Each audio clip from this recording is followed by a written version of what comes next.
Mais qui voilà, à la vôtre.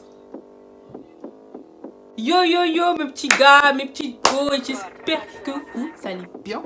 Moi, c'est le plus beau jour de ma vie, je crois. Je suis grave contente d'être ici. Je suis grave contente de vous retrouver ou de vous trouver si vous êtes nouveau.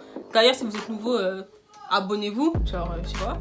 C'est un peu la base. Abonnez-vous. Il s'en est passé des choses. Hein. Il s'en est passé des choses dans le monde hein, depuis, hein, franchement. En fait, cette vidéo, moi, ça me tenait grave à cœur de la faire. Pour qu'on soit tous vraiment sur la même longueur d'onde, pour qu'on aille tous dans la même direction et qu'il n'y en ait pas qui aillent à gauche et d'autres qui aillent à droite. Pour une fois, je me suis pas trompée. Bon, ben, vas-y. Donc, comme vous avez pu voir dans le titre, on va parler un peu de ce que j'ai fait pendant le confinement. Pourquoi j'ai pas fait de vidéo pendant ce foutu confinement. La suite de la chaîne, ça va être quoi? On va parler de tout ça là, tous les trucs un peu techniques là. On va parler de ça aujourd'hui. Ce qui s'est passé, c'est que le premier mois de confinement, j'avais la flemme. J'avais la flemme, j'avais pas la tête à faire des vidéos. J'étais même gavée de YouTube, je regardais plus de vidéos YouTube, j'étais gavée. Et moi, je suis quelqu'un, je me force pas. Jamais je me force, surtout en ce qui concerne YouTube. Je vais jamais me forcer à faire des vidéos. Si je fais des vidéos, c'est parce que je kiffe ça. Et à chaque fois que je fais des vidéos, je suis grave contente. Et je vais pas faire des vidéos alors que j'en ai pas envie. Genre, jamais. Je vais pas faire des vidéos pour faire des vidéos. Ce que j'ai fait, c'est que j'ai regardé mes séries, j'ai regardé Naruto. Et c'est tout à peu près. Et j'ai rendu mes devoirs à temps. Ça aussi, c'est très important. Ensuite, ce qui s'est passé, c'est un peu plus complexe. Donc, DJ, éteins la musique 2 secondes, s'il te plaît. Merci. Le lendemain du discours de Macron dans lequel il disait, oui, le 11 mai, début du déconfinement, je me suis mis un coup de pression. Mais un coup de pression de ouf. Je me suis dit, bon, là, Lucie, tu te boostes. Là, tu filmes des vidéos. Tous les jours, tu filmes des vidéos. Il te reste un mois de confinement. Un mois pour divertir les gens. Tu casses tout. Tu brûles la baraque. Tu t'envoies. Et là, le drame, j'ai cassé mon téléphone. Il est tombé de même pas 20 cm, écran tout noir. Vous voyez quand vous avez un truc, vous êtes grave déter, vous voulez trop le faire, vous êtes chaud, vous voulez trop le faire, vous pouvez pas. J'étais dégoûtée, j'étais dépitée, j'étais au bout de ma vie, j'étais sous tension. Bon après on m'a remis à ma place, on m'a dit Lucie, c'est pas parce que ton téléphone est cassé que tu vas faire... Voilà quoi, tu te calmes, je me suis calmée, ok. Ce qui s'est passé après, c'est que, ok, j'étais pas bien pendant quelques jours. Après, j'ai relativisé. Je me suis dit, ok, Lucie, là, pendant un mois, t'as pas de téléphone. Pendant un mois, tu vas rien poster sur YouTube. C'est comme ça, c'est la vie, tu pourras changer. C'est comme ça, c'est la vie. C'est la vie qui a décidé comme ça. Donc, ça va se passer comme ça. Mais, c'est pas parce que t'as pas de téléphone pendant un mois. C'est pas parce que tu vas pas poster pendant un mois que tu vas chômer, en fait. Je me suis dit, ok, je vais charbonner, je vais trouver des idées. Comme ça, le mois prochain, dès que je répare mon téléphone, j'envoie la sauce, j'attends même pas, j'envoie direct.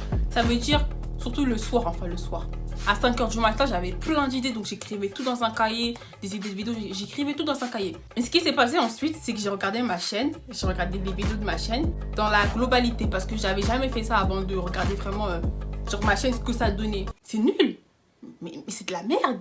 Je me suis vraiment dit ce que je fais, c'est zéro. Et je me suis aussi dit que moi, si je serais quelqu'un, je ne me serais jamais abonnée à ma chaîne parce que ce que je fais, ça en vaut pas la peine en fait. C'est pas des vidéos qui me représentent, c'est juste des vidéos qui marchent sur YouTube. Et quand je faisais ces vidéos-là, j'avais pas des mauvaises intentions. Hein. Je me disais pas, ouais, là je vais peser, tout ça, nanana. Non, je me disais juste, ok, c'est des vidéos qui marchent sur YouTube, c'est des vidéos que tout le monde fait, c'est des vidéos qui sont assez sympas, moi aussi je veux faire. Et c'était pas méchant, mais là je me suis dit, non, ça c'est bon, ça c'est nul. Je me suis posée et je me suis posé une question. Je me suis dit, attends, mais Lucie, t'es venue sur YouTube pour quoi faire?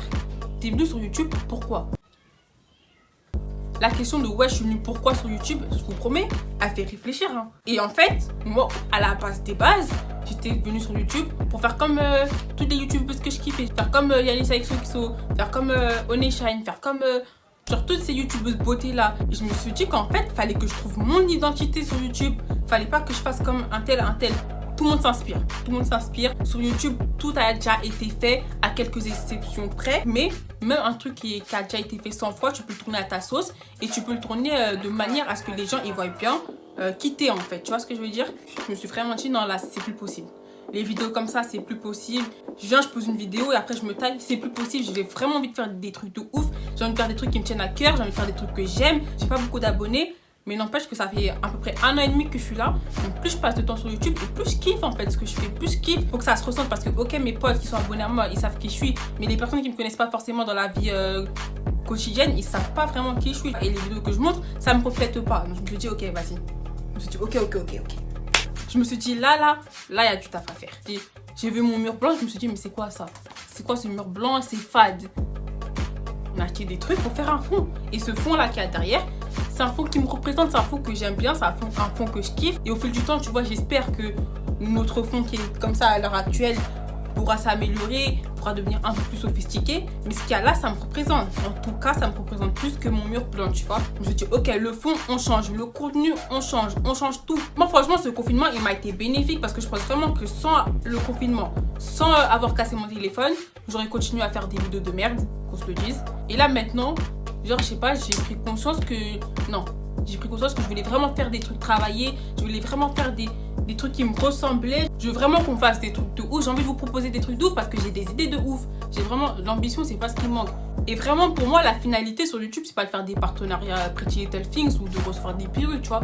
Ça, tu vois, c'est bien. Tu vois, de recevoir des habits gratuits, de recevoir des perruques gratuits. Mais à la limite, ça, je peux me l'acheter, y a pas de souci. Hein. Je suis pas broke à la mort. Hein. Je suis pas fauchée, je peux me l'acheter. Qu'on fasse des trucs de ouf, que je puisse vous faire participer de plus en plus. J'ai vraiment beaucoup de projets.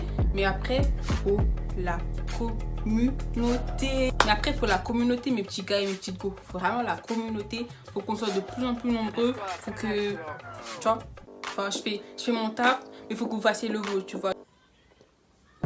Enfin, l'eau, c'est trop bon. Le contenu aussi sur la chaîne, il va un peu changer. J'espère que ça va vous plaire. Parce que moi, ça me tient grave à cœur. Donc, j'espère vraiment que ça va vous plaire. Parce que sinon... pas trop me prononcer sur ça parce que moi généralement quand je parle beaucoup ça se fait jamais. Tout ce que je peux vous dire c'est que au niveau beauté sur ma chaîne il n'y aura plus trop. Je me suis fatiguée de la beauté sur YouTube, tout ce qui est maquillage, tout ça, je me suis fatiguée. J'aime beaucoup ça hein, dans la vie de tous les jours, j'aime beaucoup, je pense que ça se voit.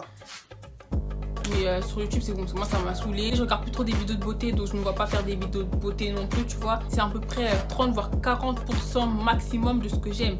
Après il reste quand même 70%, tu vois, 70% d'autres choses, 70% de mystère, 70% de choses que vous savez pas. Et c'est ces 70% là que j'ai envie de vous faire découvrir en fait, que j'ai envie de vous faire partager, que j'ai envie de partager avec vous, que j'ai envie de partager avec toi mon rêve, c'est avec toi, tu vois, que j'ai envie de partager ça. Je suis trop pressée, je suis trop excitée de faire toutes ces vidéos là. Franchement YouTube ça commence vraiment à être un truc que je kiffe, mais vraiment. Partagez, abonnez-vous, comme ça on va devenir de plus en plus nombreux et plus on sera nombreux, plus on pourra faire des trucs de ouf.